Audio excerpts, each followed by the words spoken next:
introductory comments by Dr. Ken Stolzfus, the undergraduate dean here at Friends. Dr. Ken.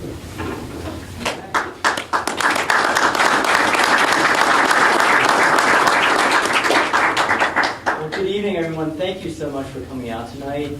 I am new to this position, new to Wichita, new to Friends, just as of the summer. And sometimes as a dean, you get to do really fun things. And so soon after I got here, our president, Dr. Amy Carey, received an email from Mike Witherspoon. And the email told us about the new Symposium Society, told us about the aims of the new Symposium Society, mentioned that a couple of our faculty,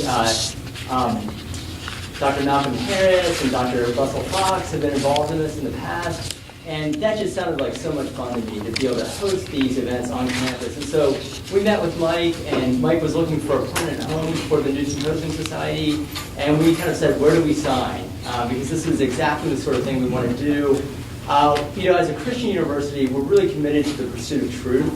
But we also understand that truth is kind of slippery, it's kind of elusive sometimes. And so Mike's idea that we can discern truth and the truth emerges from hearing, perceiving, understanding a lot of different viewpoints and kind of sifting through them, that's really near and dear to our heart here, friends. It's really just key to what we try to do here. So we're just so excited. I think we've had a couple of other events here in the past, but from here on out, we're going to have the new Symposium Society events here at Friends.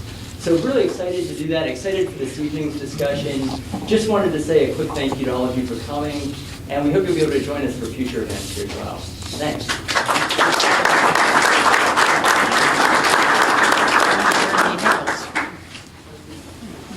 Well, my name is Mike Witherspoon. I'm one of the trustees of New Symposium Society.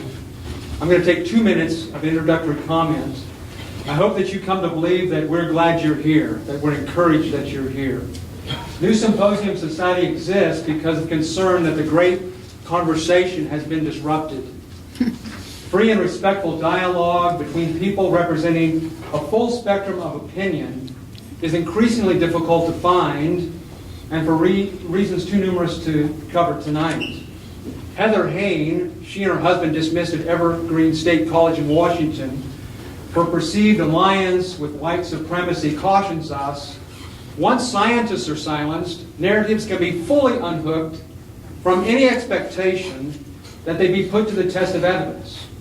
Postmodernism has abandoned rigor and replaced it with lived experience as the primary source of knowledge. Thomas Piketty, author of Capital in the 21st Century, refers to this dialogue of the deaf in which each camp justifies its own intellectual laziness.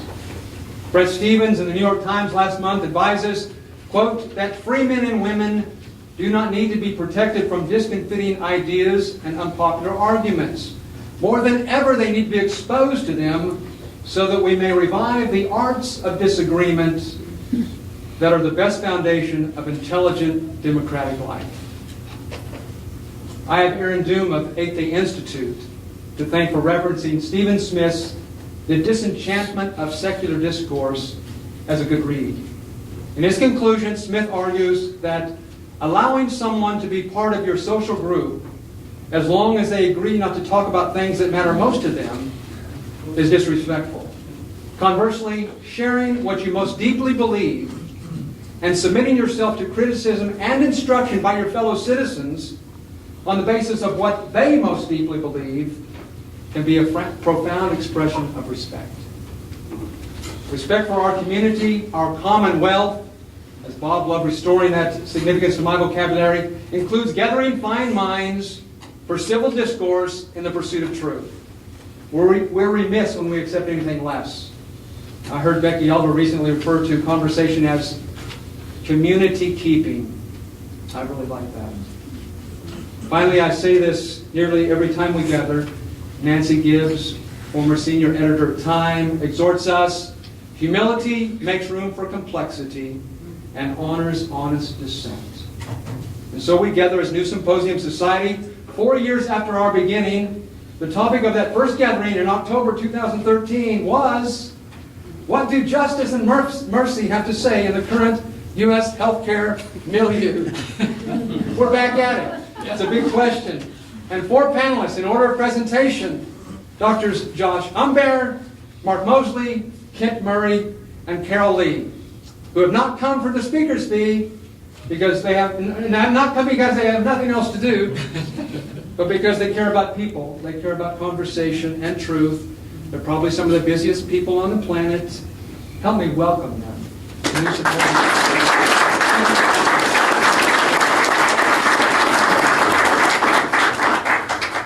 I'm retired, actually. I have nothing else to do. Our format is this. Each panelist has 10 to 12 minutes.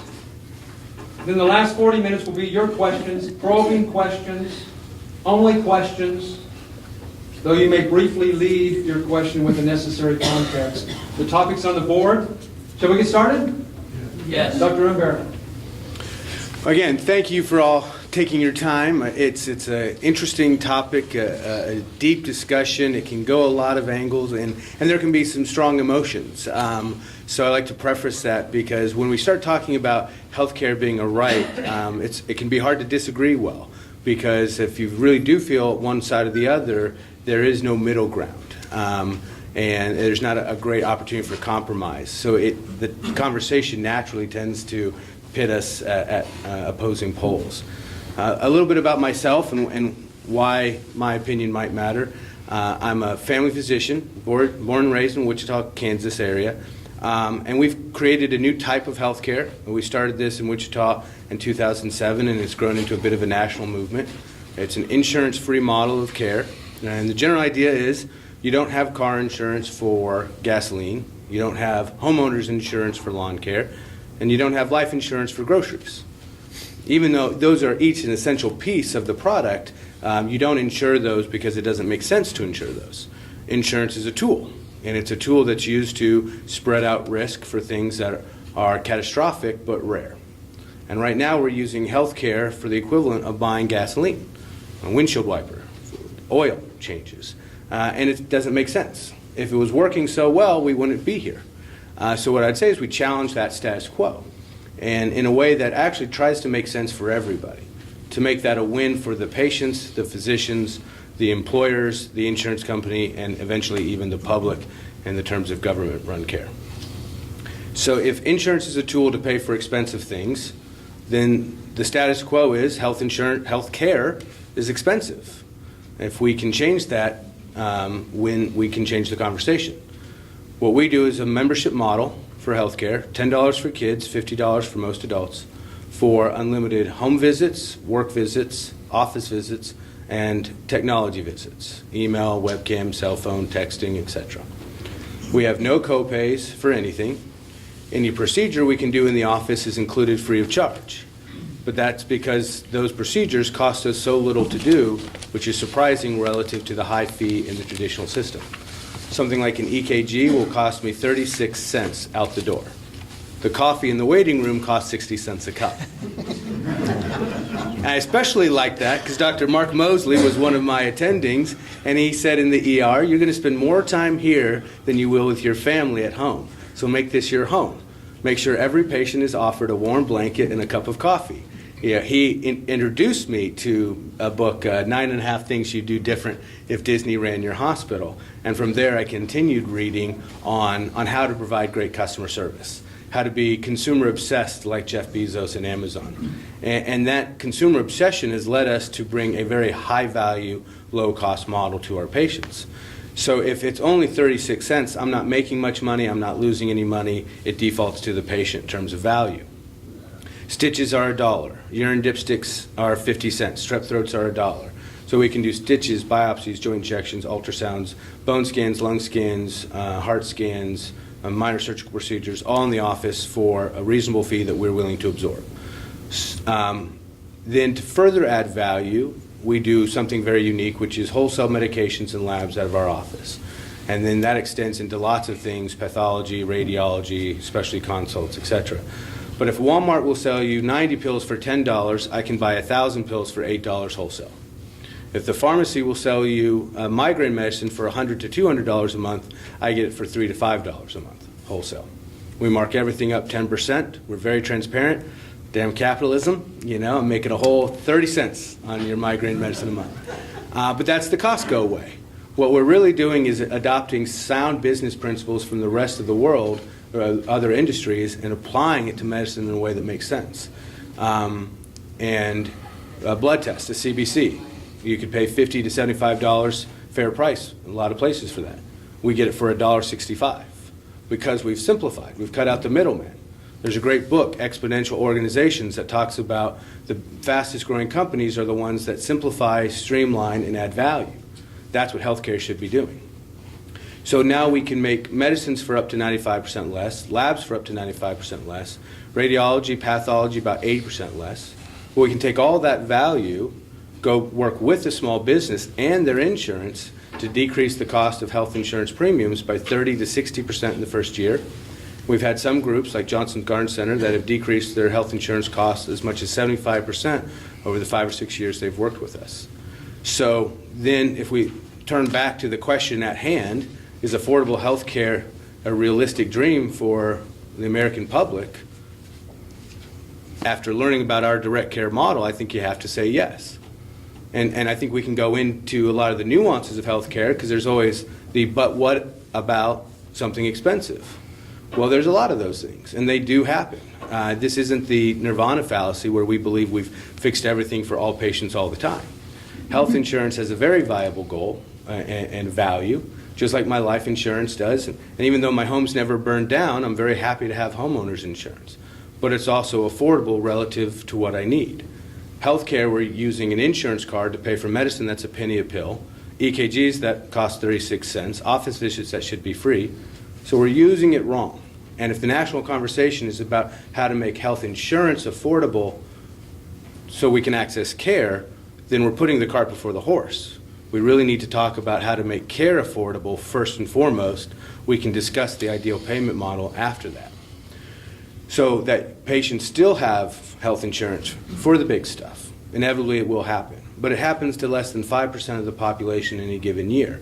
So we have to put that risk into context. And then we can see that there actually is a very affordable way for the masses to get health care. Now, on the question of is health care right, I'm going to fall on the side that's very unpopular for doctors. Most doctors are not taught what to think or how to, most doctors are not taught how to think, they're taught what to think. And most of our professors in school would say health care is a right, to which I would say you have to define what a right is. And to call health care a right is a violation of what we call rights. There's positive rights and negative rights, and you can't make health care a right. You can't make food a right, because you can't commit the farmer to involuntary servitude and force them to work for the product of their labor that you get for free. Healthcare has to be supplied by someone. You can want it to be a privilege, you can want it to be an entitlement, but you can't call it a right, because by all definitions, it's not a right. If it was a right, I think the proponents of that would say, because it's a right, now the government should pay for it. To which I would say, what other right does the government pay for? Does the government pay for my right to own a newspaper and right dissenting opinions? No. Will the government buy me a gun if I want to enforce my Second Amendment right? Will the government buy me anything to support any of my other rights? I would say no. So just the academic process of calling it a right for right's sake doesn't gain any more value in the argument of who pays for it, how we pay for it, or if that's justified. So I think if the conversation tonight is, can we make healthcare affordable? I think we've shown we can.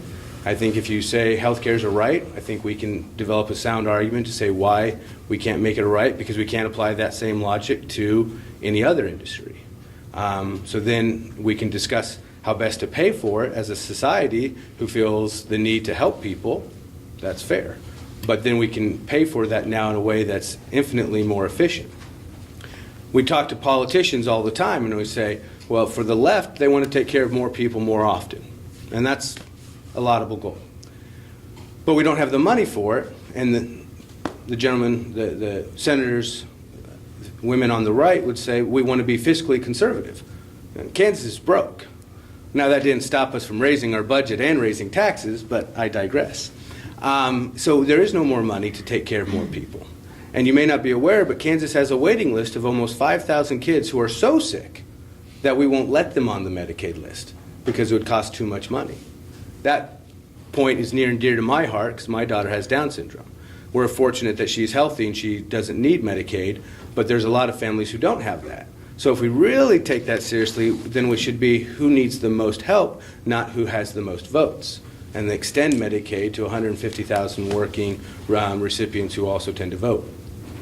But if I could go to the left and say, look, there's a third alternative. Steve Covey has a great book to that title that says it's not A or B, but it's something else we haven't thought of. Well, if the state's paying $50 for a blood test I get for $2, then let's spend it on at $2. The state, at one time when we researched it, was paying $400 a month for generic seizure medicine for kids that we get for $40. So we may disagree on whether health care is right, but we can probably all agree that there is a more efficient way to use the state dollars to maximize the benefit of those dollars. And does it matter if that idea comes from the left or the right? If there's no actual money to double the budget for Medicaid, but we could double the purchasing power, isn't that just as good? To which I normally get from politicians, but how would we judge quality? Excellent question. How would we judge quality on food stamps? We'll do it the same way for health care. To which it's normally crickets, because the senators aren't aware of how we measure quality on food stamps. Because we don't.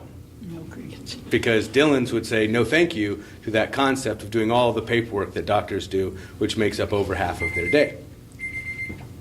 And so then to which, and this goes down in history as the second of my worst two jokes I've ever told.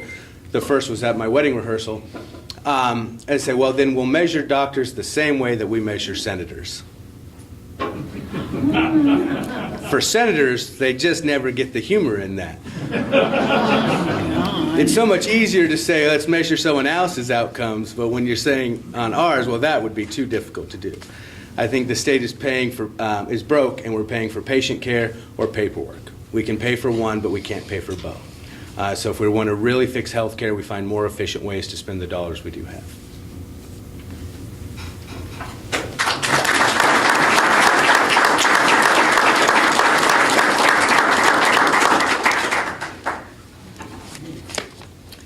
My name is Mark Mosley, kind of in a unique position in that I work in the ER, so I see all the broken parts of what does not work in our healthcare system.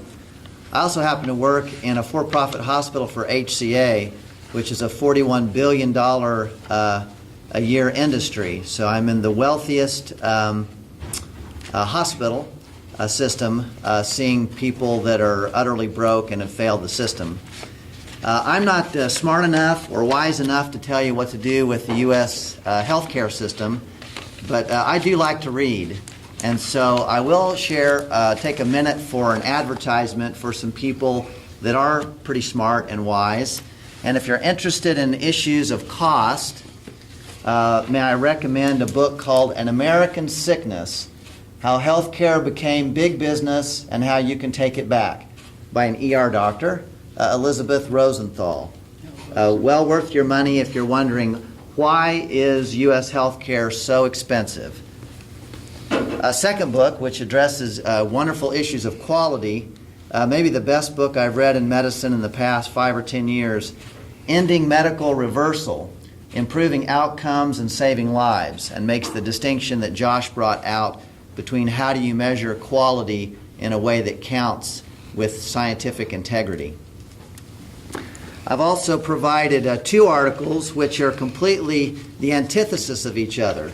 One of them written by a retired surgeon, that how government killed the medical profession. I think that's out on the back table. And then the other one, kind of on the opposite end of the spectrum, U.S. healthcare reform, cost containment, and improvement in quality. So if these are issues that are important to you, these are some smart and wise people that hopefully can provide you further information. I will tell you that U.S. healthcare is like a triptych being one picture that's made up of 3 separate pictures. And the 3 separate pictures are coverage, cost, and quality. Coverage, cost, and quality.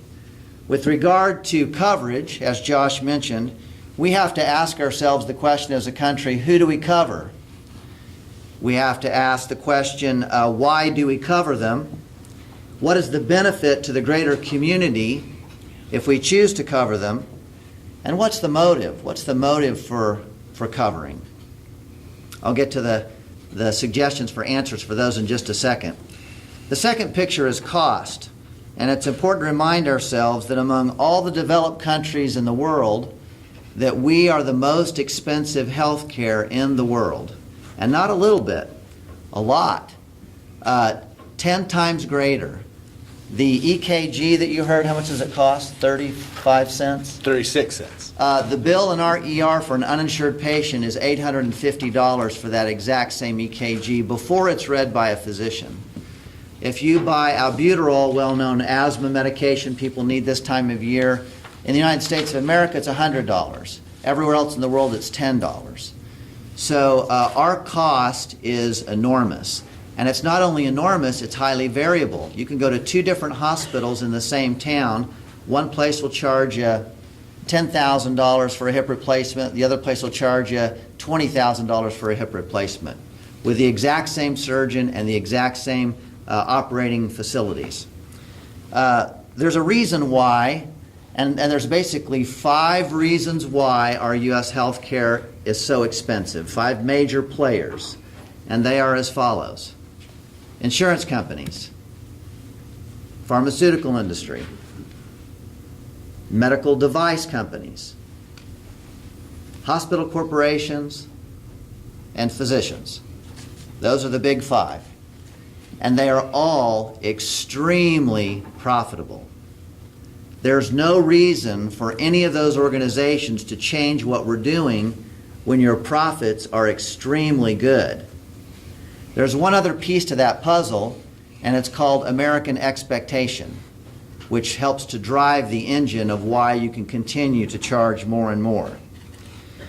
The downside is there's nobody currently in the United States that's powerful enough or rich enough to make those 5 entities change the way that we do business. The last piece, which is quality.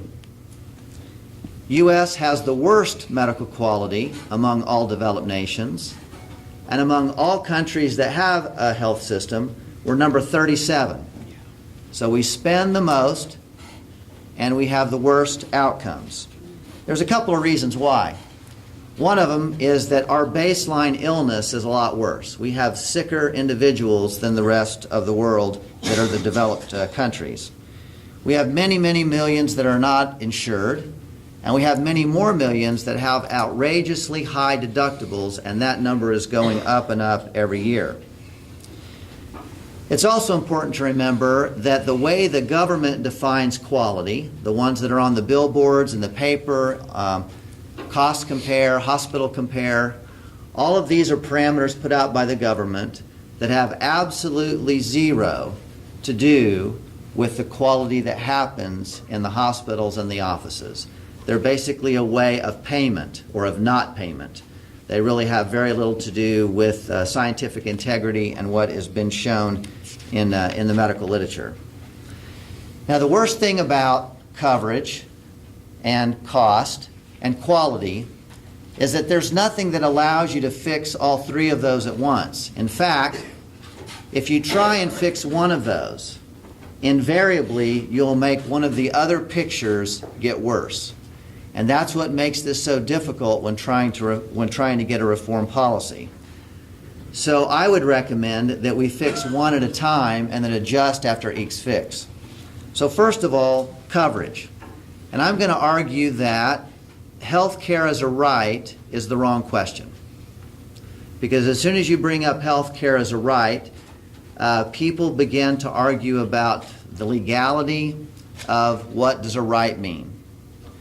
And I would argue that it's not a legal question, nor is it a political question. It's a moral question.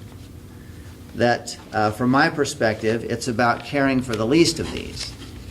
And that if you are orphaned, or widowed, or poor, or a stranger, or a prostitute, or a drunkard, or mentally ill, that there is a moral obligation to provide health to the least of these. Now, the right people to do that would be religious organizations or philanthropic organizations, because they have the motive, they have the desire.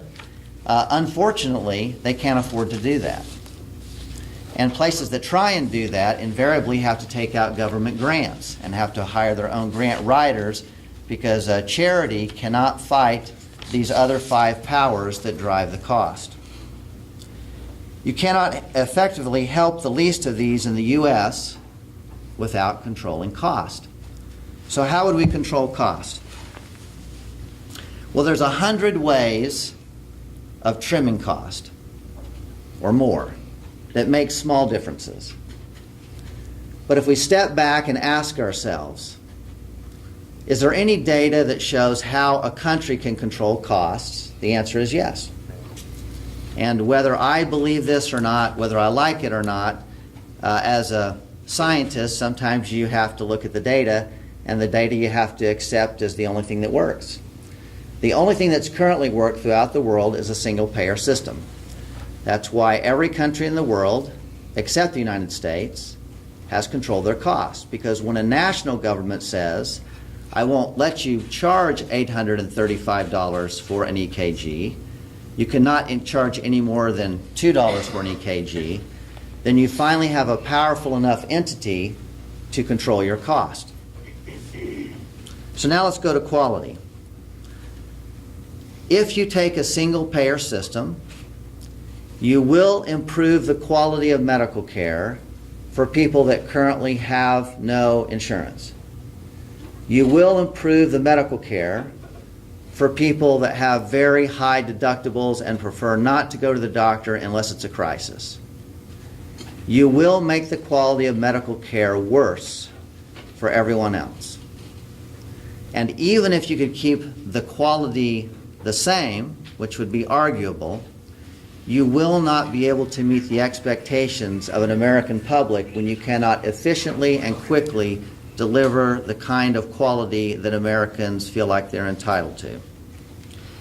So what will happen if we were to go with a single payer is the same thing that's happened in every other developed country of the world, and that is that you get a second tier. This is exactly what's happened in our educational system.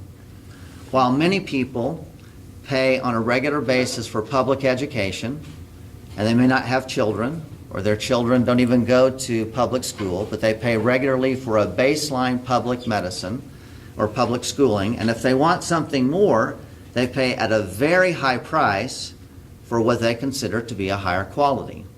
That's what's happened in every other place in the world that has put down a single-payer system, as they develop a second tier, and the second tier is a private medicine. It's concierge medicine. It's your doctor on demand that you can call at any time. And for that, you pay a lot more, but you also get a lot more. And then there's a third tier that's coming our way that'll be hard to define, and that's telehealth. And that's going to be advertising and business and capitalism gone wild. You and I will not be able to determine on the internet whether what's being advertised is good or bad or indifferent. And telemedicine will come into every one of our homes, and if someone with integrity is driving it, you'll get good medicine. If someone without integrity is driving it, you'll spend a lot of money and potentially be harmed, and there'll be nobody out there that can tell you the difference between the two unless you have someone guiding that principle. In other countries, they've developed people like NICE, which is in the UK, or something called Cochrane Review. If you want to know what is good medicine and you want something without conflict of interest, unfortunately it's not the FDA or the CDC or anything that you might read on a billboard. It's Cochrane Review, which is a group of physicians that don't have conflict of interest that scour the scientific information. So in concluding, I believe that a single payer is the only answer to cover cost and coverage that will create a second tier of private medicine that's out of pocket. Unfortunately, because we're so entrenched in our political boundaries, this is not going to happen. And my fear is that we're going to take what's left of the ACA, which itself started as a single payer system which got chopped up, and we're going to try and patchwork that. And when we try and patchwork the ACA, we're not going to be able to control cost, and we're going to find ourselves in the same position we are today.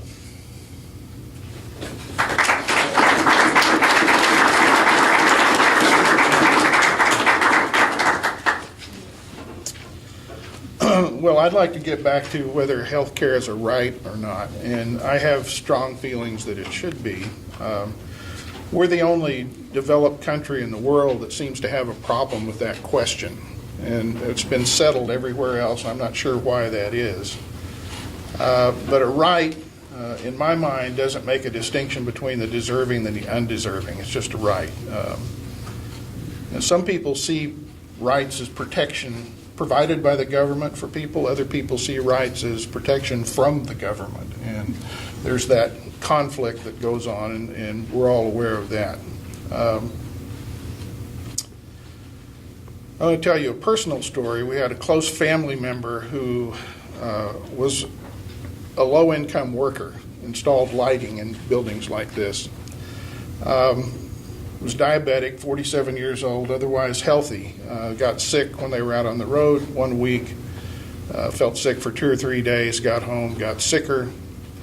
And from discussions that I'd had with him previously, I was very well aware that he avoided the healthcare system because of cost. And he had had experiences with ERs and hospitals and doctors and being hounded for payment, and he didn't want anything to do with it.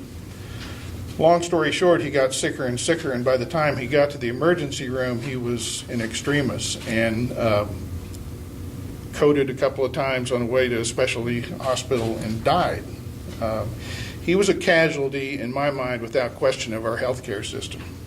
He would not have died in any of the other developed countries in the world. He would have gone to the ER for care without fear of financial catastrophe. There's a study out that says that happens probably 45,000 times a year in this country. And for the richest country in the world, that makes no sense to me.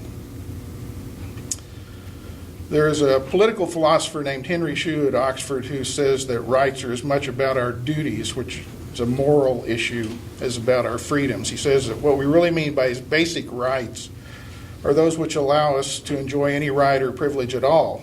And that includes physical security, water, shelter, and health care. And he believes these basics are the government's highest responsibility. And when we get into what do we owe people, and do people who drink, don't work, don't take care of themselves and so forth, what do we owe them? We don't ask that question about physical security. We don't say, should the police cover these people? Should the fire department cover these people? Should these people get clean water? But we make a distinction with health care, and that truly makes little sense to me. So to conclude this little section, Howard Bauchner, who is a physician, he's the editor-in-chief of the Journal of the American Medical Association, said in an article this year, "I hope that all physicians, including those who are members of Congress, other healthcare professionals and professional societies would speak with a single voice and say that healthcare is a basic right for every person and not a privilege to be available and affordable only for a majority. The solution for how to achieve healthcare coverage for all may be uniquely American, but it is an exceedingly important and worthy goal, emblematic of a fair and just society." And that's the editor-in-chief of the Journal of the American Medical Association. I had a handout out there about just 4 basic models of healthcare that are used in the world. I wanted to run through those. One of them is the Beveridge model. It's named after a guy named Beveridge who designed the British healthcare system. It's a system that is provided and financed by the government, just like the police and the public library. The government owns the hospitals. The government, this is in Great Britain, the government owns the hospitals. They pay the doctors. There are some private practitioners, and you can do a second tier like Mark says, but the health care is covered for everybody, and there are private practitioners who contract with the government as well. but you've got the government at both levels, at the payment level and at the provider level. The American model of that, and we have socialized single-payer care in this country already, and it's called the VA and it's called Medicare, and there are other programs as well. Probably at least half the healthcare dollars spent in this country are spent, or they are spent on socialized medicine. So the example of that in the United States would be the VA. That's the same thing. They own the hospitals, they own the providers. The Bismarck model is named after Otto von Bismarck, the chancellor, at a time when in the late 1800s, when he created the welfare state in Germany. And they set up basically what were insurance companies, but they were not for profit. They were owned by organizations, and they were tightly controlled in terms of cost. And that's the model that Germany uses now. And that's the way the original non-profit Blue Cross Blue Shield organizations worked. That's changed some over the years, but that was originally the way they were set up. That's still the way that Germany does it. Then you have national health insurance, and that's where the government pays for things, but there's a private system to provide care, and that equivalent to that would be that's what occurs in Canada, and the equivalent to that in the States would be Medicare. So the government makes all the payments, and the care is provided by private practitioners. And then there's everybody else who's out of pocket, and that would be the uninsured, the underinsured, and so forth in the United States.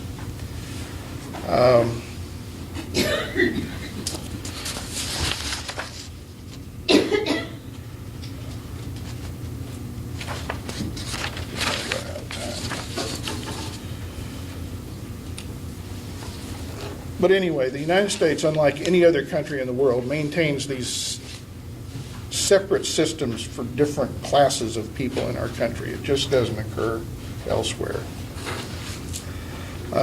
I spent a good deal of my career, or most of my career, with a dual appointment at the medical school here in Wichita and with the VA in Wichita. And for the last 13 years of my career, I was the chief of staff at the VA in Wichita.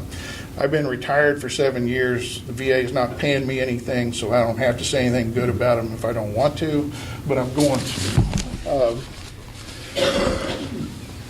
My mother used to tell people I worked for the medical school because she didn't want to tell them I worked for the VA. And that was pretty common. The VA, when I first joined it in '76, was pretty bad. It was a very, not a good place at all. Over the years that changed, particularly in the mid-1900s. A guy named Ken Kaiser, who had reorganized California's public health system, took over the VA. He decentralized it. He put everything out into 16 what were called networks that spread control out over the country and took it out of D.C. That worked very well. Things got much better very quickly. He instituted a lot of quality measures, and the VA tracked these and really became a much, much, much better healthcare organization. And that's really continued up to the present time. The VA is kind of from my perspective, is kind of from a news generating standpoint, is kind of a piñata. I mean, there is nothing more dramatic or more annoying to people than to hear that the VA is treating veterans badly. And the news organizations really build on this. This thing that happened in Phoenix in 2014, there were some bad things that were going on in terms of hiding wait lists. But if you actually look at it, when that occurred, there were all things about what the great mortality was, which was actually not true. A friend of mine sent me an article from the Fair and Balanced Fox News the other days because he said he wanted to know what the other side was saying. And this is literally true. In this article, it said that in the Los Angeles VA, I think it was in 2015, 100 veterans died waiting for care. And then it said in the Phoenix VA, in the same period, 215 veterans died waiting for care. Well, that was true. What they didn't tell you, in the Inspector General reports, which I read, the 100 in Los Angeles did die before their appointments. Their deaths had nothing to do related to their appointments. That was not reported. The same thing in Los Angeles. 215 did die. One of them might have been impacted by that, but couldn't really prove it. None of that got reported. It was that the VA had done in 100 veterans in Los Angeles, 215 in Phoenix. It was just totally biased, and I've seen a lot of that over time. But that's the way it will probably continue to be.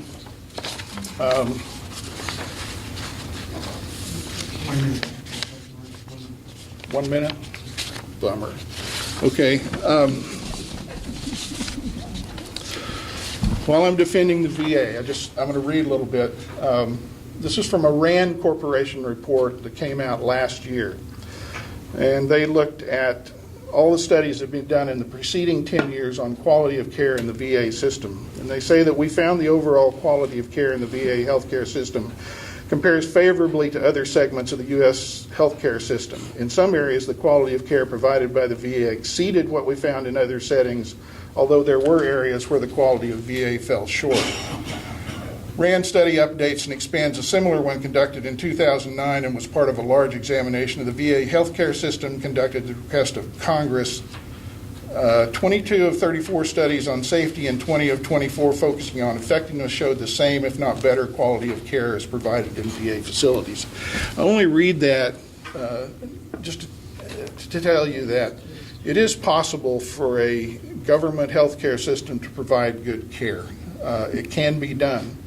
Like Mark says, it can't be done in a way that's going to be sexy. The VA is the VA, and it's not going to look like a nice private practice setup. But the care is there, the quality is there, it can be done, it is possible.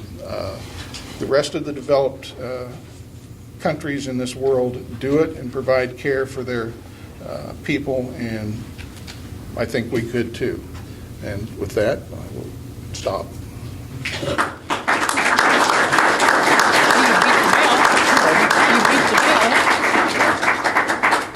I'm Dr. Carla Lee. I'm entering my 54th year straight of working in the health systems, and wanted to take a little bit of a different spin. I'm the mother of nurse practitioner programs for the state of Kansas. Started the Wichita State University one, started the Fort Hays one, was on the cooperative grant between KU and 4 other schools to get that up and running with telehealth and telemedicine as part of it.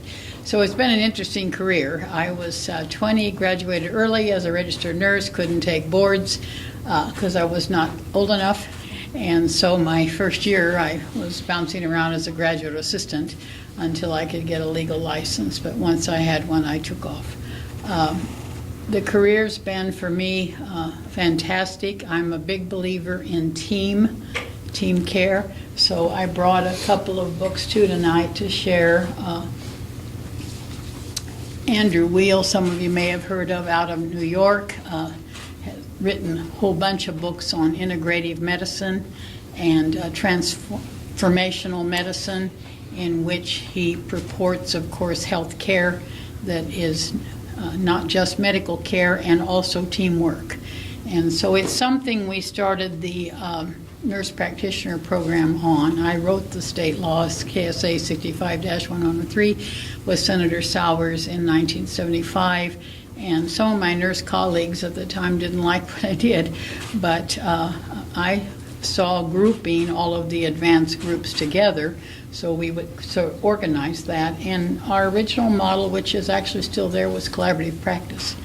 And so I think we need teams, but the team does need a head, like any business. So I brought another one. It's a series that's out all the time that looks at economics, the question on affordable. And this is by Miller, Benjamin, and North. This particular one takes issues and combs through them and they have different issues that address business, but also oil, anything public, economics of public issues, and of course health is one.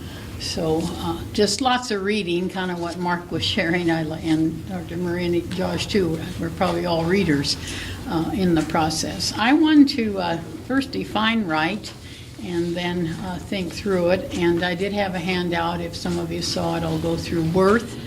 Worth meaning self-worth and assets and worth. Right, according to the Heritage American Dictionary, is a conformable concept to be related to justice, law, and morality. And so if we look at health care analogy somewhat that was made earlier to education, education as a right, we built all these public schools. But with health care as a right, we haven't built a whole lot of public hospitals. We have them, county hospitals, city hospitals, veterans hospitals. So we have the systems. And then privilege is a special advantage, immunity, permission, or right of a benefit to be granted or enjoyed by individual class or castes along the way. I wanted to speak a bit tonight about three circles too, kind of what Mark was doing. A circle of the patient and the client, a circle of business and not-profit together, and then a circle of government. And I'm going to argue tonight that each of those three systems will have to be looked at, and that possibly the one that needs strengthened, which is part of the nursing, nurse practitioner advocacy health role, is empowering the patient and the client.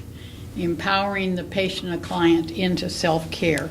So if we look at health as optimal wellness, optimal state of well-being, and we look at disease care as primarily, it's old-fashioned arguments in Torrance and Williams' books, it's in all the internal medicine books along the way. But one thing I wanted to share tonight, I think if we look at worth in my handout, and I'm going to talk about self and system, self and system. If the self will take responsibility for our health care, we would start in kindergarten or even at birth with parents, so that we would see the responsibility of learning about how this body functions minimally, simply, how our mind functions, how our soul and psychic works. We would push that into school, where children would learn what a virus was, what a germ was, how to stay away from them, how to prevent. And I don't see us doing a whole lot of that anymore. A lot of those courses are gone, and those systems that were there aren't there. We could have then health-based systems, which they exist, school-based clinics, public health departments. But if self were looked at as worth, W for wellness, O for obligation, R for respect and responsibility, T for timing and team and trust, and then H for help and health. I think if this circle of patient was made stronger, then maybe we would use the government systems less, and we would see the need to use them less, and the business and not-for-profits might actually be used less too. Now, that's not always the best if you're looking for money and making capitalism all work, but if you took the self as the onus of obligation to care for myself. Now, I'm talking basic stuff, kind of what some of the rest were saying. Homes aren't always the best, but some home, some haven. Basic water and nutritional needs, movement, and some kind of basic mental health, at least stress reduction and coping mechanisms. If those were taught, then hopefully we would learn to have a counselor, which is that family practitioner, or a spiritual practitioner who listens to the person in the family, could guide them. But we would put more emphasis on the health care of the person. I loved what Josh was saying, because they can then ask for advice and not worry about finances, where in your example of the person I have actually lived, where you don't want to go to the ER because you don't want to rack up a bill, and then you end up in septic shock because you were worse off than you thought you were. So fear fear is out there. The T in worth is for trust, but fear is out there. I still run a center. I'm executive director of La Familia Senior Center. It's the only center in the county that has a wellness office. They couldn't find a director, so I took the position to bounce along right now. And I didn't want to take it without a wellness link because of my nursing career and advanced practice. So we're proud of that. We look to work with each patient each day. I was working with one today to go over basic nutritional needs and building immunity systems to avoid winter weather coming and get the immune system stronger. So we practiced a nutrition plate and how to choose proper food on that nutrition plate to strengthen their own bodies. Obligation then for self-care, if we argued it was a right, then the argument would be, why didn't we build all these city, county, public hospitals like we build all these schools and divide up the country into districts and have a bunch of schools in each of the districts. So it's an interesting, if you look at it historically, if we really believe that, why wasn't that system built? Well, partially it wasn't built because government didn't have dollars. We didn't have a lot of the insurance mechanisms there. So healthcare basically started out with general practitioners in small towns and large towns giving basic care. I'm aware of it because the little town I'm from, not everybody had a lot of money, and the physician took bartering. Eggs and chicken, and I lived that. And when I worked ER, emergency room in a small rural hospital, it wasn't unusual for the people to bring in some gift to the hospital rather than money in order to deliver their baby. And the physicians at that time, if they didn't have insurance, worked it out, kind of what Josh is doing, making help where you could and then making help where you didn't have funds. If R is so, then we would have respect and responsibility for ourselves first and our family and seek that care to make that family unit stronger. I'm a family nurse practitioner, and Josh mentioned, and so did Dr. Mosley, family. I think if we really think through it, the family is the social unit of society. So the stronger the individual families are, the stronger society will be, and people can learn that. On my handout, I went over the A's: affordability, accessibility, availability, adequacy, and accountability. For me, I have trouble addressing quality. I usually call it adequacy. I'm on the National Committee for Standards for all of nursing, all the standards, and we look for what we call minimum standards. I think it's nice to think about high expectations, but do we all get hips? Do we all get knees? Do we all get new hearts? Do we all get new livers? How are we going to do all that? So I like to think of the concept of adequacy. Is it at least safe? And then can we go from safe to maybe higher than safe? And trust, timing, and building relationships in the team where individuals and families would know, okay, here's my primary care provider, usually physician, and would guide through that process.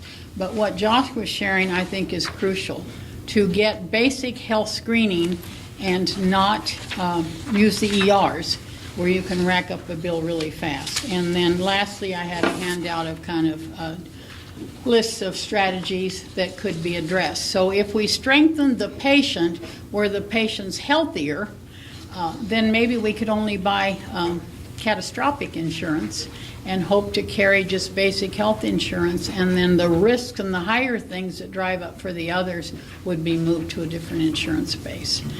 So those are my thoughts over a half a century of practice.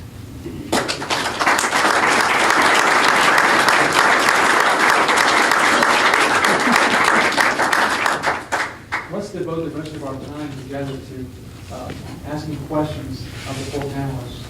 I'll be glad to recognize you, and if you have a follow-up, you ask a question, you want to follow it up, you may do that one. Questions? Dr. Fox. Two quick questions for Dr. Wilson. That's you, right? Yes. Okay, sorry, I'm terrible with names.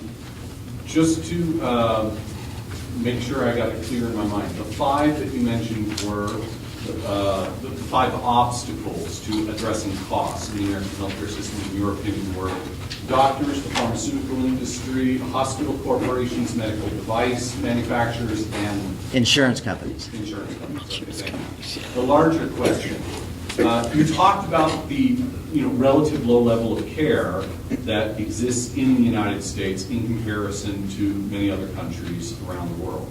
You also talked about how if in some hypothetical future a single payer system such as exists in a lot of other countries around the world was instituted in the United States, you would see the emergence of a 2-tier system of providing care. In your judgment, what would be the relative quality of the care of the lower baseline tier in such a hypothetical single-payer system in the United States, as compared to what you just described as the relatively low level of care that exists in the United States presently? Would the bottom be raised, or would it be lowered, or would it stay about the same? It depends upon where you are right now. If you're one of 33 million people, or after ACA it became 11 million people that had no health insurance, there's no question that just having insurance, not even using it, increases your standard of living considerably. If you have an extremely high deductible and you're afraid to go seek out a doctor or preventive health care services or the ER, your quality of care will be substantially raised. If you already live in a middle or upper income and you have the extra money and now you're being told that you're going to have to wait 3 weeks for your MRI, your perception of your quality of care will be greatly lowered. And that will be unacceptable to most Americans that have an extremely high expectation of what their medical system should be. If you look at the average, if you average all those people together, the floor will be brought up. But the American expectations for a good percentage of people will be that their health care has gotten worse. Did anyone else want to respond to that question on the panel? I think what he's sharing, and I'll share this from personal experience, it was always hard to face, but when we were building the team for the advanced nurse practitioners to join the team with physicians, the legislators would constantly say they didn't want that system because we would be a lower tier and the quality would be less quality. Therefore, you couldn't use other providers because somehow we'd be less quality. So I think we are a society that sorts through tiers. Right now drugs are in tier 1, tier 2, tier 3, tier 4, and they're all lined up by what tier they're in, by what you're going to have to pay, whether it's preferred or standard, adequacy standard or greater. It takes a lot of work to sort through how you're going to fall into what tiers, and people want the best of the best, but can you get everything for the same dollar? I would say that quality is not the same thing as satisfaction. Yeah. I would agree with that, and I don't know. That's a good question. I don't know exactly how you predict quality in that way. I think it depends very much on the system. I think it depends very much on how it's administered. There are a lot of factors involved in that, but I agree fully with Mark that perception would be of people like me who have been well insured all my life that probably it wouldn't be quite as nice for me as it has been. But I think in the aggregate it would be much better for everybody, and I think that's something that we should consider. Well, and part of that, too, I'm going to respond there. We have all these quality assurance programs where the charts are all audited and outcomes are looked at. Some are bundled on negative outcomes to say this is quality. If you didn't get an infection, you didn't get a clot, you didn't get this, or defined as to satisfaction, the word that you all used. We don't currently have what I'd say a very strong as far as the outcome of the health, a strong criteria for what we're going to measure as quality. It varies across conditions. I would respectfully disagree, and I have the utmost respect for Dr. Mosley, who trained me, but I think that's cherry-picking the evidence a bit. It's not 3 weeks for an MRI. You'd be looking at more like 18 weeks for the referral to the specialist to get the MRI. the state of Washington has more MRIs than the country of Canada. There's a new lawsuit out in England because they are going over the mandated by law requirement that patients are seen in X number of weeks, and the NHS can't keep up with that. Why? Because they're controlling cost, to which Dr. Mosley is absolutely right, but out of context. We can say, well, America spends too much on phones. Okay? So we're going to spend 10% on phones and no more. Thus, we've fixed the phone problem. No, you've just capped what you're going to spend. The cost of that has no relation to the government line item budget that they decide to spend. If you want your eye surgery in Canada, you better get it done in the first part of the year because they have a limit to those. And they usually run out of those by November, so you won't get your eye surgery come November, December. So then you restart that waiting list. In fact, it was so bad in Canada that in 2003 or 2005, there was a lawsuit in Alberta that went to their Supreme Court because the patient had to wait over 2 years for their hip surgery, and the Supreme Court judge there for Alberta said that access to a wait list was not the same as access to care, and the delays in the Canadian system were a violation of the Canadian Human Rights Treaty. So the care, although we can have a lot of fun with numbers, is not the same in other countries. And I agree that America has a very different expectation, and that will be hard to meet. However, but I would like to also discuss the logic fallacy, among others that we've seen, which is the appeal to popularity. All the other countries do it. It must be great. Slavery worked out great for the South. So if you want to vote on all the Southerners who agreed with slavery and said, well, we all do it, it must be okay, then you're going to get one very different answer. But just because the other countries do it, A, doesn't mean it's right. B, doesn't mean it's fair. C, doesn't mean it works. So before we just throw out large generalities that every other country does it and it works well, let's look at Sweden. Sweden was very private, went very socialized, and is swinging back to a mostly private healthcare system because they saw it wasn't working. So there's a lot more nuances to this than just a lot of our cool friends do it. I have no desire to be like Europe. I have no desire to be socialized. And if one were to talk about an ideology, I'm not in favor of government running my health care. But poverty breeds pragmatism. And when you don't have money, you begin to look at other options. And it's economic fact that if not quality, but if you look at cost, if you look at price, you have to have an entity that is powerful enough to speak to the insurance company, the big pharma, the medical device, the hospital associations, and the physicians. And we currently don't have anyone in the U.S. that can price control, cost control. And so the other countries are not my heroes. They just happen to be successful with regard to cost containment. That's a different question. So if we're talking about cost containment, I've decreased the cost of medicine by 95%, but you're very conveniently leaving that out.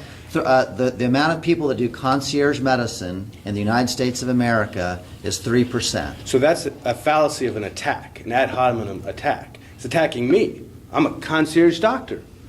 You can't afford a concierge doctor. That's for country club people. We're talking about poor people. I'm talking about poor people.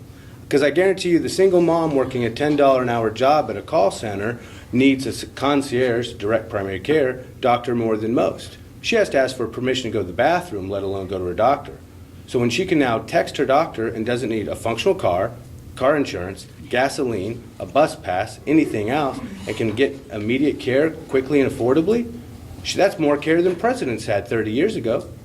So we've fixed cost. So if the argument is going to be that the cost of care is high, thus we need to convert to other systems, well then we need to challenge that. Because one family doctor is now outcompeting Walmart. I've been invited to Walmart and speak to their executives, and we told them we've outcompeted Walmart, and we still are. on meds, on labs, and then there's surgeons doing the same thing. They're not surgeons doing the same thing. They're not surgeons, they're not cardiologists doing heart caths Yes. for $200 and $300. There are, because that's how Lowe's self-insures everything they do. I'd like to with know the one. Cleveland Heart Clinic, that all of the heart transplants, heart valve repairs, cardiac surgeries done for Lowe's employees is paid in advance, cash. They pay for the spouse to travel with them. They pay for the entire the travel expenses, hotel, everything, including the cab to the airport. So that, because Walmart found that it's cheaper to pre-negotiate those things than it is to go through insurance. Not that insurance is bad, it's just that it's a middleman that isn't adding value in that scenario. Go down to the Surgery Center of Oklahoma, their prices for everything they do is listed on their website. They now have over 50 surgeons, they do hundreds of surgeries. They'll do a hip replacement surgery for $24,000. You go to Boston, it's $150,000. So what does the insurance company do in Boston? They pay patients up to $20,000 to come have their surgery done in Surgery Center of Oklahoma because it's more affordable than the local groups, because the local groups, through insurance, have jacked the price up. Okay, but how did Surgery Center of Oklahoma come to exist? By patients coming from Canada who could not get affordable care conveniently, timely, and they would travel to the States to pay full cash on top of their very high taxes to get that care. So any suggestion that other systems are working better and don't acknowledge the fact that a lot of their overflow goes to private systems is missing the point. Preach. I'll work on Dr. Fox's question. The 5 factors involved in costs. You did not mention one that I always hear first when I talk to doctors about why medical costs are so much, and that is litigation. You don't consider that one of the 5 major factors of medical costs? I would say that there is certainly a lot of fear among people that practice medicine, and getting sued is the boogeyman. When you take that away, like in the VA system, you still find that boogeyman exists. And at the end of the day, it's really about being wrong. You take a group of people that their whole life have wanted to have an A+, they don't like being wrong, and sometimes we use lawyers as the scapegoat for why we order the MRI. Sometimes we order the MRI because we're afraid we're going to get sued. Sometimes we order the MRI because we have no idea what's going on and we don't want to be wrong. There's a lot of factors that go into why things are over-ordered, but it's clear that physicians do a lot of over-ordering for a lot of different reasons, and one of those is fear of the legal system. What's an MRI in the ER? I don't know, Okay. but it's high. I would agree with Yeah, that. it's high. But at the same time, there's this expectation of speed and accuracy and all these things. But if I get a test for $2 that's normally $100, I can order a lot more. I can do a lot more. I can work with the patient to make sure that they're happy with their outcome while still controlling costs. Because an outpatient MRI is easily $2,000 or $3,000 that we get for $400. Now, of course, it's hard to compare prices because you'll see everything from, $800 to $8,000, and that is, like you spoke to earlier, part of the problem. But we have a very bureaucratic system, and we have a very opaque system. But if you go to TVs, hotel rooms, phones, anything else, you can go to one website and find the price of a dozen places nearby. Yeah. So if you I'm going to agree with Josh that if we had that system, that would be great, but it requires price, transparency, and to get through those 5 tiers of insurance companies, medical device, big pharma, hospital, and physicians, and get price transparency so that a person, an individual, can decide upon value. What do I get for the dollars that I pay? So, if you don't have that price transparency, not just in Josh's office, but across the board. In the hospital where I worked for 25 years, I have no earthly idea what the charges are, and they don't want me to know, and for me to find out takes a week of phone calls. Or I just simply ask the patient who says, you have no idea what I just got my bill for, and I feel horrible. So I would add a 6th one to Dr. Mosley's list. You, the patient. You take responsibility for everything you do and every other purchase you make. So, yeah. Now, we don't make it easy to be a good consumer, but what I would say is we often hear an argument like that. When people haven't fixed the system, they say the system's broken. But what I can show is you can all go to a website, goodrx.com, right now.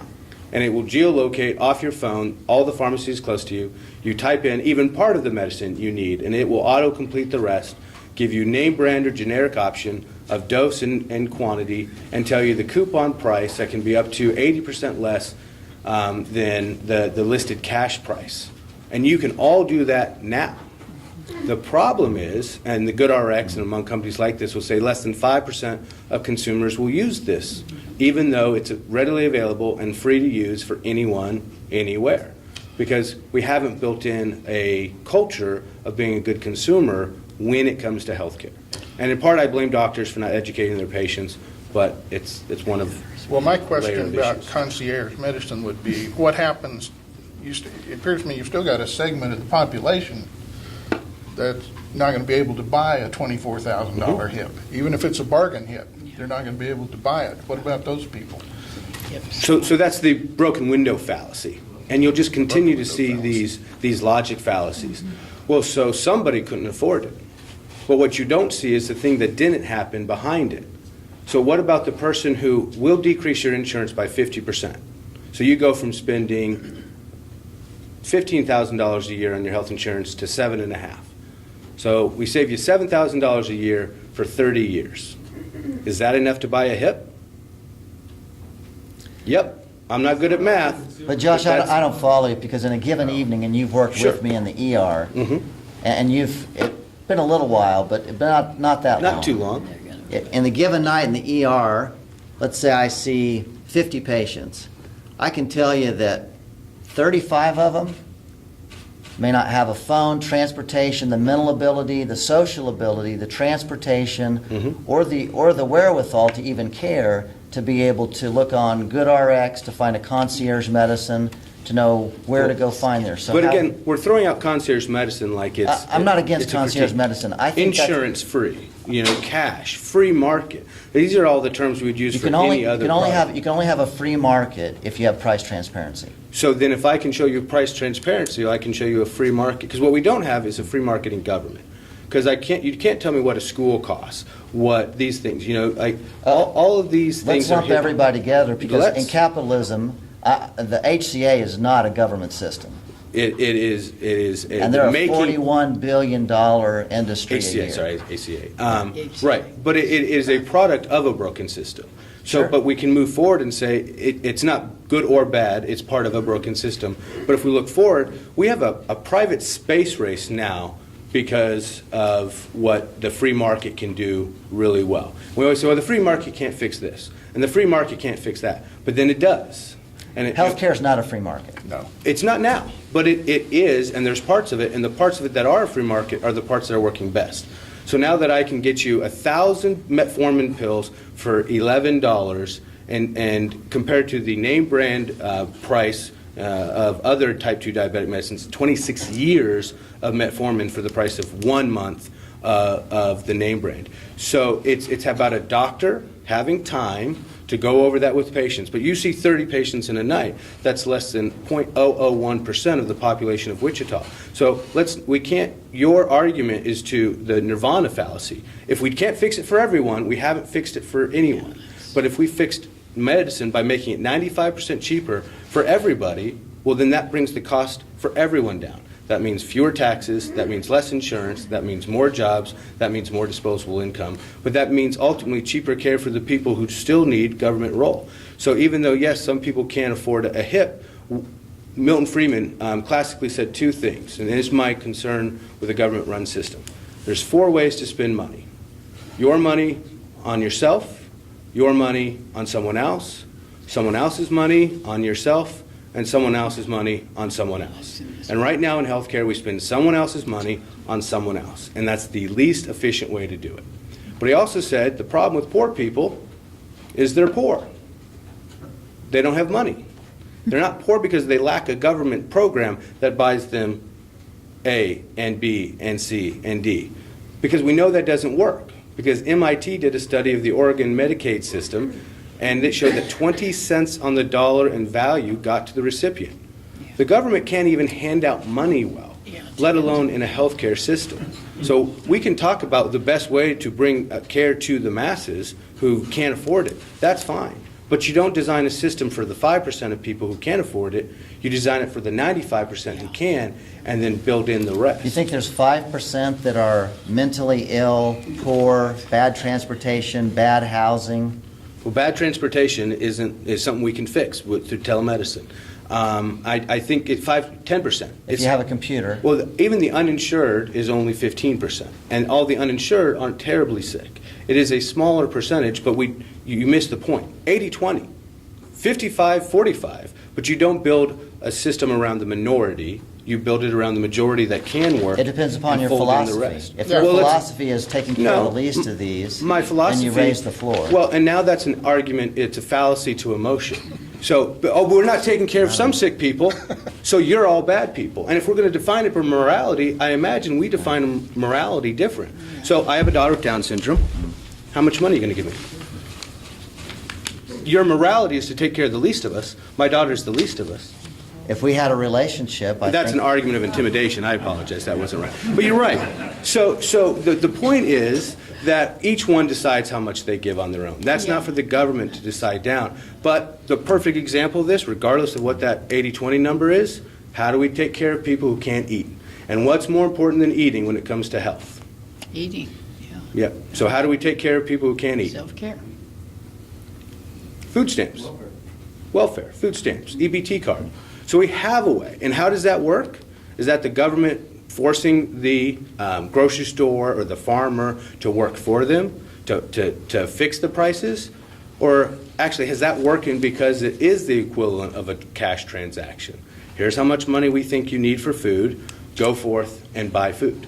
And you can take that and you're a consumer, and you can go anywhere that takes those dollars and buy what you feel is best. because you have price transparency. Because we have price transparency. Yeah. And what I'm arguing is if every doctor did an insurance-free model where it made sense, I'm not saying insurance-free for trauma, like I'm not saying insurance-free for Heart caths. Well, but you can make a heart cath cheap. Hip replacements. What does Medicaid reimburse a heart cath for?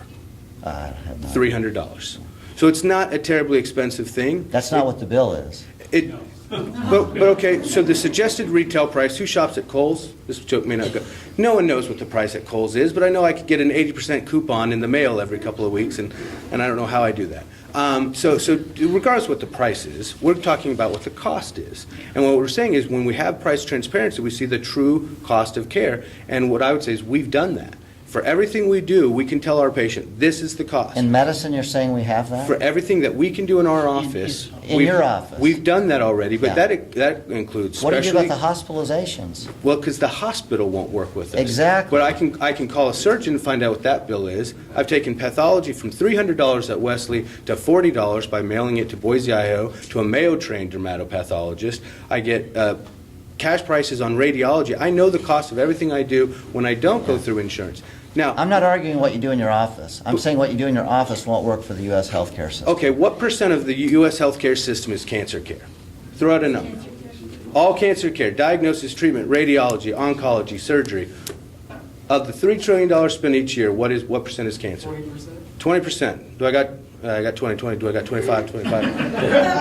That's the cost, not the care. It's 5%. 5% off the bill. That's it. That's all everything cancer related. Okay, well, Zofran is a medicine for cancer, for nausea. You go to Walgreens, it's $120. And if you're smart enough to go to use the coupon from GoodRx that I mentioned, my wholesale cost, $3 for 30 pills. It's actually $2.99. So, okay, so that's price transparency. So if your argument is we need to fix healthcare because we don't have price transparency, then you can't ignore the fact that I have built in price transparency. That every doctor who takes their oath seriously of do no harm should include do no financial harm. So, and then if we can bring the price, there's nothing I can't get except the hospitals participating. Every surgeon, every pathologist, every radiologist, every specialist I refer to, every medicine, I can find out the price of it except the hospital. With the exception of you, Josh, other physicians that are making really nice incomes are not doing that. And that may be, but there is If you're in a burnout. profitable industry, why would you have a motivation to change unless it was for some other kind of philanthropic reason? Another fallacy is that capitalism loves competition. Capitalists hate competition. They don't want to compete, they have to compete. So no one wants to work for less money, but they will, because why? Amazon's coming for it. And you said no one's strong enough, but Amazon will get into wholesale meds, and that will change the wholesale market, which will mean 30% of your health insurance costs will away, because now it'll be so affordable, it'll be a penny a pill, and you won't insure it. Let's have another question. Yep. I think one thing I wanted to This gentleman- respond to Josh quickly, Yes. financial literacy also needs to get in the schools, because what Mark said to Josh was crucial. If the person hasn't been taught to look at dollar cents, pennies, pre-cert, if they don't know how to run the computer or make the call to do it, they might have a public health nurse that could help them through that process. That's what we do with navigation insurance. We are literally doing the work for them. We sit with them, we teach, we sign them up. That could be built, but we're short. I love what they're saying. We're short literacy. So if we're strengthening the patient and the family, we would be teaching to look at this stuff across systems and shop. You, sir, what is your name? David? David? Yes, we're very fortunate to have Dr. Umbehr in our city because I think he's leading something that's going to go nationwide, and we're already seeing it. Because he's absolutely right. They don't want to What's compete. the question, sir? They don't want to compete, but they will because they'll be forced to. I'm just confirming what he's saying. And we don't want to go single payer because that hasn't worked. The people with money come to the United States if they really want health care. So we still have the best doctors in the world, or why would these people come over? It's rationing one way or another. But what we can do, and what you're doing here, is providing a disruptive technology. By providing a solution that drives costs down, just like Walmart did, just like Amazon's doing. The other companies don't want to compete, but they're going to be forced to compete. And if you get the cost down for, as you say 70, 90% of the population, that helps all of us. It even helps the poor because now the cost of care goes down. So, What's the question, sir? okay, the question is, why would we want to go to a rationed care system on a single payer system when we have a better disruptive technology option now? And secondly, is there there's some technology that we need to be looking at. IBM has come out with technology like they did the chess player type thing. They also came out with health. And they analyzed the screenings for a lung cancer, and they beat the urologists that were experts in the field 7 out of 10 times. So there's a lot of things with artificial intelligence, and there's a lot of technology that will go right to what you're saying, reduce the cost with disruptive technology, whether it's the way he does business or the way technology forces the cost down, and we can get better results for less money. Do you remember the question? What was the question again?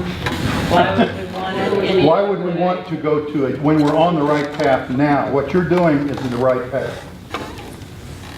Any of you? I would say we want a solution. We don't really care how it comes. If the idea is just government care for government care's sake, that's just a different argument. But if we're looking for it, and I would argue it's not just it's not disruptive. It's what the economists take a step further and call creative destruction. Amazon lost $5 on every ebook they sold for the first year because they had to break the stranglehold that publishers had on electronic books. Amazon loses $100 million on diapers every year just to be ultra competitive. Retail is often a race to the bottom. And the problem with healthcare is we don't have the Jeff Bezos or Sam Walton that is constantly consumer obsessed and driving that price down. And you're right, if med prices go down and transparency goes up, that affects meds, labs, office visits, procedures, and ultimately insurance. So I'll give a small example on that. We're on every drug that's going to come out within the next year or two is going to be a monoclonal antibody. It ends with a MAB, and it'll be everywhere. And there'll be drugs that are starting in the United States of America between about $8,000 a year up to maybe $80,000 a year or more. And these will be routine drugs that you use for arthritis, etc. There is no way to control cost There is no one powerful enough to control cost in the United States of America, and the market forces will not drive costs down for people that come out with new innovative devices, technology, and drugs. So that would be my answer is that a single payer is the only way to bring down that price. Warren first. Yeah, my name's Warren. The four of you have had extensive experience in the medical field, and preventative care seems to be important to all of us. In your experience, what percentage of illness is brought on by lifestyle? Well, the argument, I'm going to answer that from some of what we've done. We argue that 80% of initial exams can be diagnosed just by listening to the patient. Listening to the patient and seeing where they're at with things. In front of that, if you knew that family, you would have worked on health care, hydration, nutrition, aerobics, movement, stress, coping mechanisms, so that you're as healthy as possible, and teaching people to gird up for challenges, stress with immunity building. In my practice over the years, I've used alternatives. It's very important to report what you're using, but I don't think we teach near enough of that. If we did more of that, we would argue we were doing health promotion and disease prevention so we could get ahead of it. Now, the one I'm going to bring up is obesity with your question.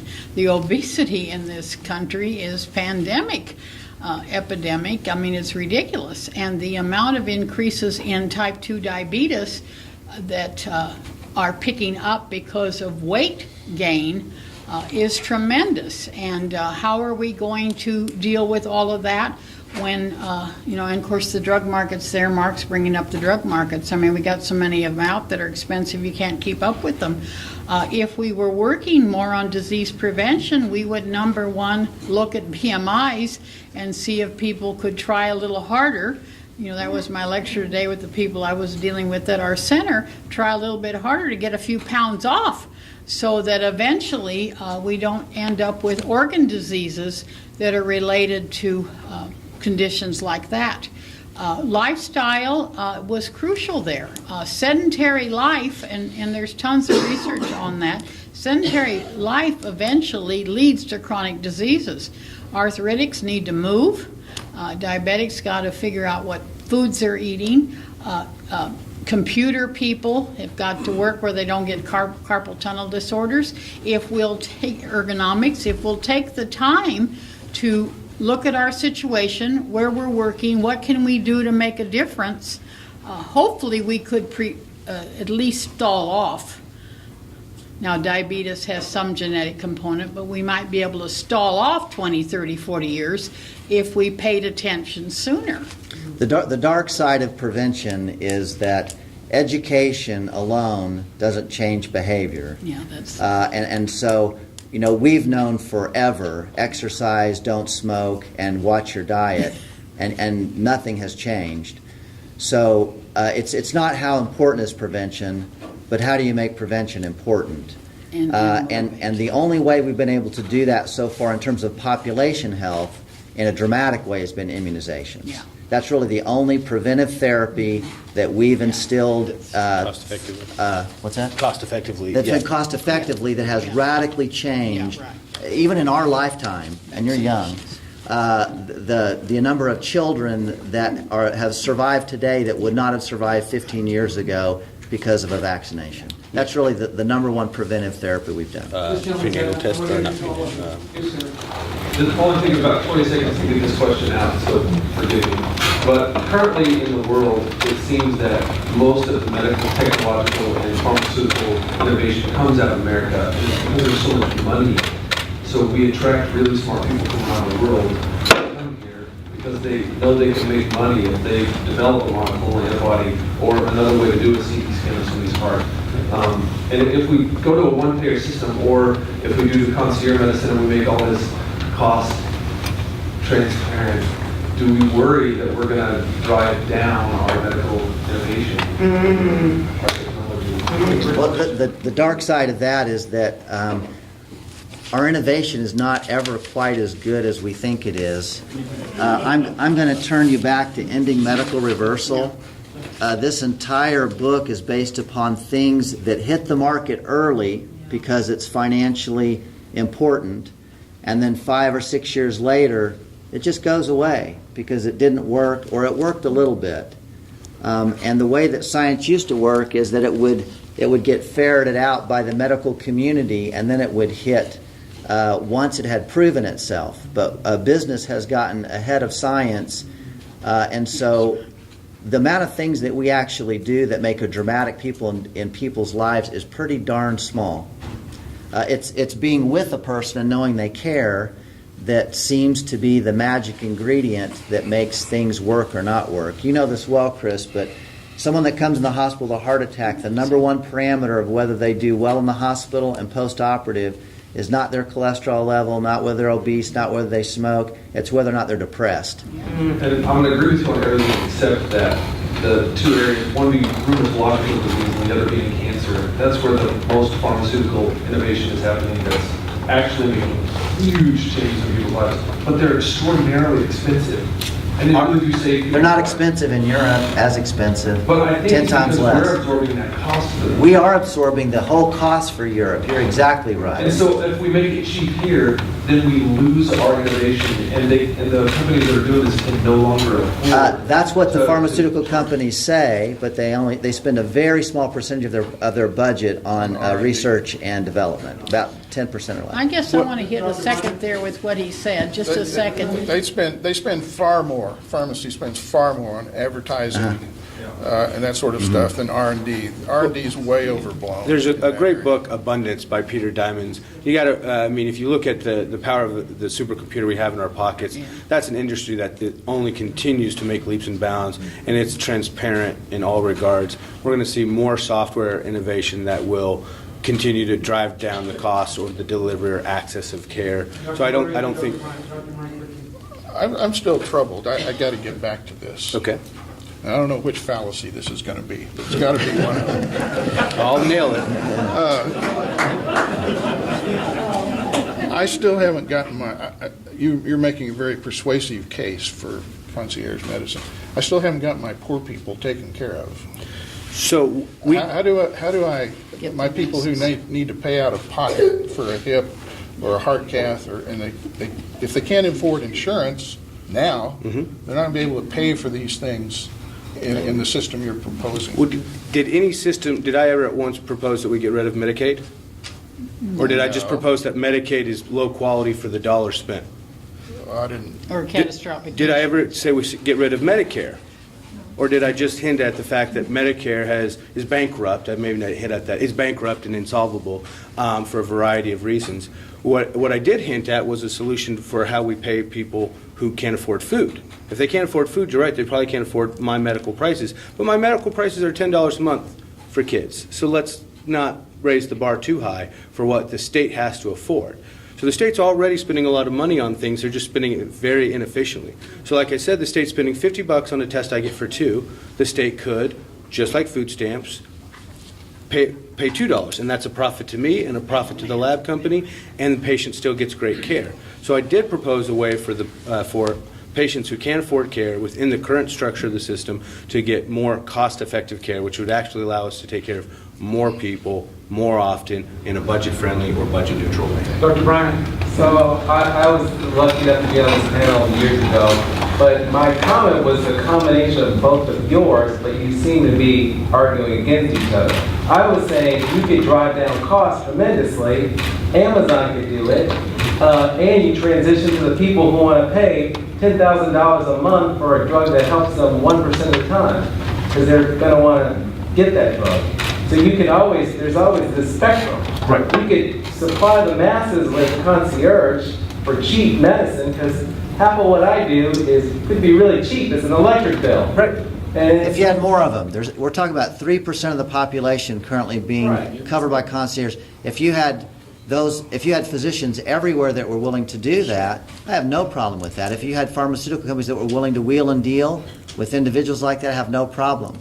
70% of families, but they're not going to do it. I'm absolutely amazed if that's going to happen. I'm with Mark. I mean, the Pandora's this is huge The healthcare lobby is the largest one in Congress. The lobby doesn't control the individual doctor, though. If a doctor's making $500,000 a year, why would they choose to make $250,000? All right, let me answer that. Okay. Blockbuster made $800 million a year on late fees, and that was 16% of their profit. Netflix opened 20 years ago this September.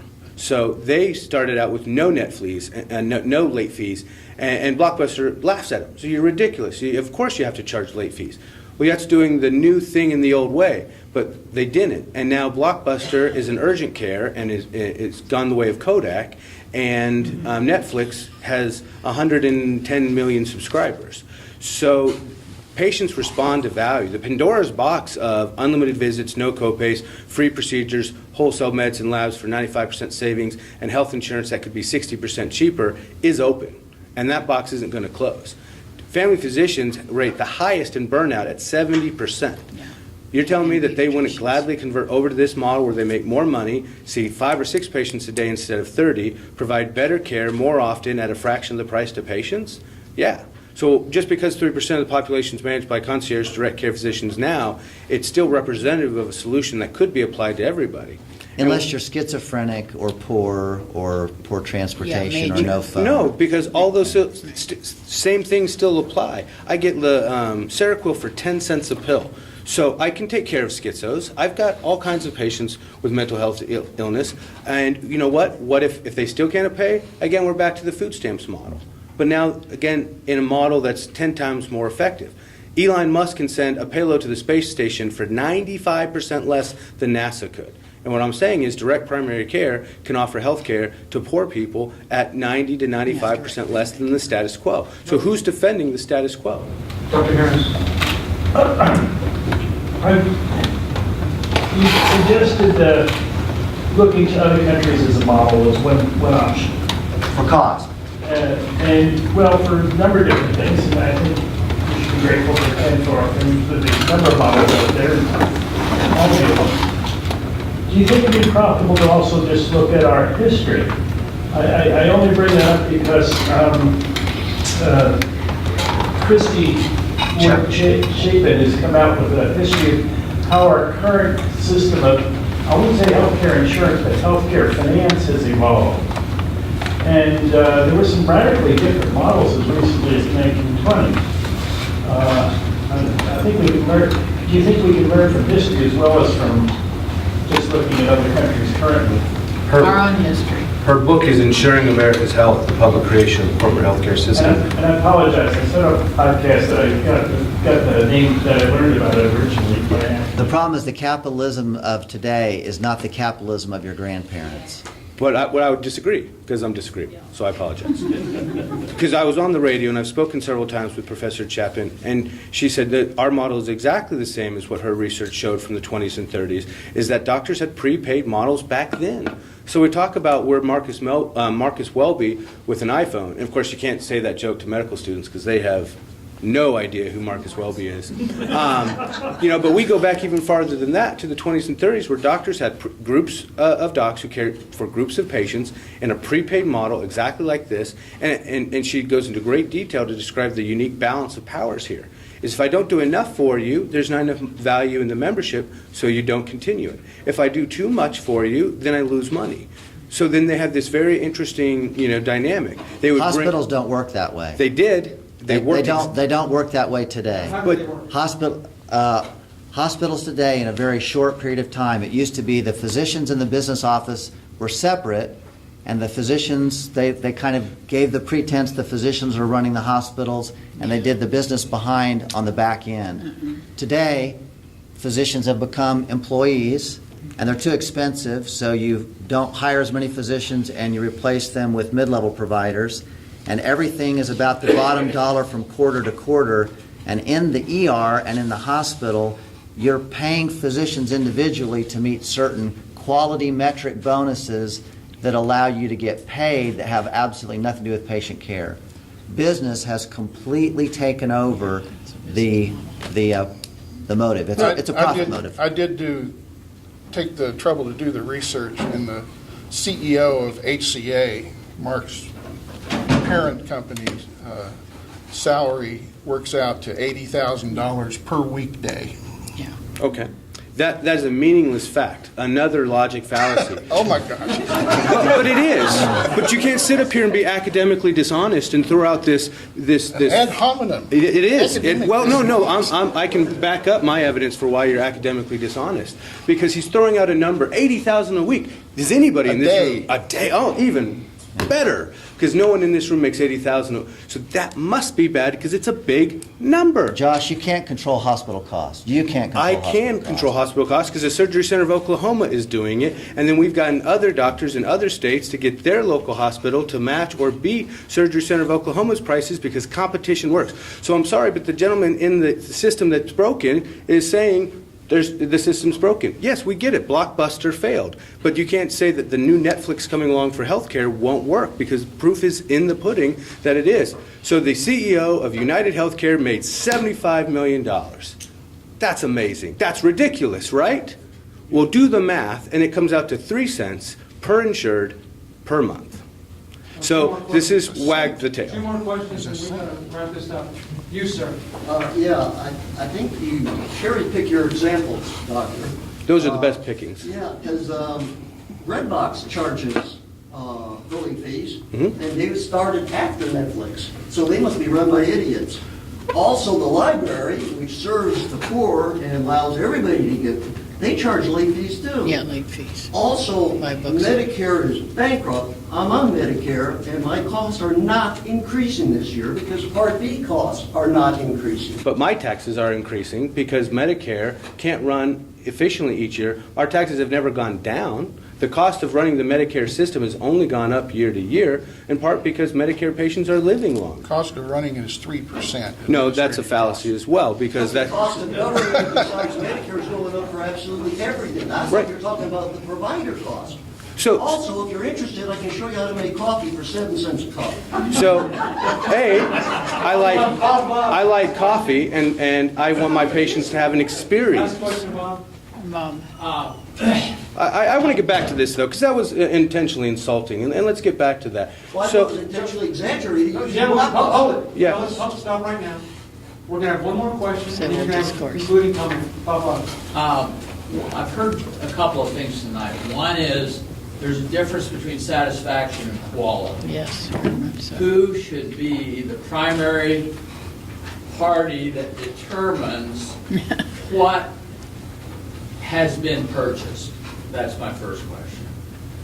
The second thing I've heard is we've talked about education, we've talked about nutrition, we've talked about health care, and we've said that they're all three connected and related to each other. The third thing is we've talked about wealth and income disparity. How do we cover that? All right? Could we resolve a whole bunch of problems by giving a voucher to people, letting them determine where they're going to spend it, how they're going to spend it, whether they want to spend it on education, on nutrition, or on health care, and trust that over time they will learn what responsibility is about, train their own families in responsibility, and yeah, I mean this solves the problem for the poor, but it also brings these other issues into focus. Has anyone talked about a voucher, a grand voucher for education, nutrition, and health care, and let individuals decide how they're going to spend it and what satisfaction they get from it? The problem is you can't define value. Value's hard to define in healthcare. Because there's no Satisfaction. Satisfaction's different. The problem with that is that then you go to the internet and you have people doing all kinds of crazy stuff. So the consumer, one size fits all is one size that fits none, right? So I think the consumer should be in charge of what they value most. Does the voucher do that? I think so. Because in A, what I'd Unless say... you're in a car wreck. Well, again, we're talking about there's an appropriate time to use insurance and an appropriate time not to. But if you have car insurance, if you have a car, that's a privilege that the government allows you to drive. You get a license, you have to have insurance. That's different because you have to have insurance because you might hit someone else. So if you choose not to cover yourself, that's fine, but you're covered if you hit somebody else. You can't make good decisions in crisis. That's appropriate. You're right, which is why the bank requires that I pay my life or my homeowner's insurance as part of the mortgage, so they make sure it gets paid, because we're not saying in a crisis use insurance, because I don't shop for life insurance after I've died. I don't shop for car insurance after I've had a car accident. But we also don't need to use health insurance as a tool for 80% of care, which is outpatient, and we kind of know is coming in advance. Then we use insurance for the appropriate things, which is the small stuff that doesn't happen, the big stuff that doesn't happen often. But I would say the government's run education for a long time. Yeah. And we're still at the spot that we're at. So the government hasn't done a great job running education to fix these parts of healthcare that could be solved with better education. So if they're not great at running an efficient system, because last I checked that was a big issue in Kansas where the budget goes down each year, so then I would say we're probably not best to give them something even more complicated than education, which is healthcare. But like I said, if patients had money, like a food stamp type system, they would be able to go shop for the best care that they feel is right. Do they want a male physician, a female physician, an internist, a family doc, a pediatrician? Do they want to pay name brand for Lexapro at $10 a pill, or do they prefer my generic wholesale Lexapro at 5 cents? Patients may not always have the most education, but they understand where their value is for them. I guess what would happen to healthcare if you did give people a voucher and said, spend it on whatever you want to spend it on? Here's the money, you decide. People would not spend it until they they spent wisely. We're assuming the patient is intelligent. That's not so all the time. or just informed. That's paternalism at its worst, though, because you're right. And I go to my accountant, and I'll fully say I am not an informed accountant. So the patient is not informed, and it's wrong of you to criticize them for that, because they're paying me to be the informed one. We went to school for decades to understand that. They went to school for what they do. So I go to my accountant, I pay him to be an expert in that because I am not an expert in that. So that doesn't make me wrong in that relationship. The patient is increasingly going to be the low information person in the room, which is why the trust aspect of a valuable physician relationship is so important. They are purchasing an expert in that field to guide them through that. And if I break that trust, they'll go find another expert. So that's okay, that physician. Our manner has been to start on time and end on time. 30 seconds, final comments. 30 seconds each, no more. What is it that you would want to do if you could do it to fix the whole mess? For me, I think what I value is freedom, free market, transparency, and efficiency. We're not anti-government, we're not anti-insurance, we're pro-efficiency. And the free market might be the worst system compared to all the rest. So since nothing else can get results that even come close to the free market, I think that's where the answer will lie. I think the premise of taking care of the least of these is a foundational principle for most people that are Christian. It would be ideal if it happened in some other way, but because of the cost that cannot be contained, if one were talking strictly about cost, the only way I know of doing that would be a single payer. That will not fit the American palate, and so it will never happen in the United States of America. And what's going to be left is a buffet approach that ultimately will not control cost. I'd have difficulty adding anything to what Mark said. I still find it, although there are some attractive features to what Jason's talking about. Josh, talking about the idea that that's actually going to, well, for one thing, it's a segment of lower cost things that you can do that are not the truly catastrophic things. And then the second thing is that they will overcome the powerful big five that Mark talked about. Seems pretty much inconceivable to me. I wish I were going to live long enough to see it, but I doubt it. So we'll see how it works out. I think we're going to end up probably, like Mark says, with a mishmash that's no better than what we've got, and that's sad.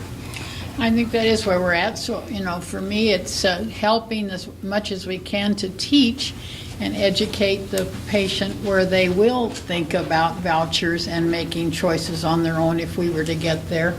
I liked his comment that not everybody's super intelligent, so the ones that aren't, we would seek WISE, that healthy, wealthy, and wise. So if you're healthy, you try to keep yourself as healthy as possible. If you're wealthy and have things, you can have more, but we do want to care for the less comfortable. And then wise, using education or whatever we can do to empower the person to make the best choices they can with guidance of the consulting physician who is the wise one. May I again thank you for coming. Let's express our appreciation.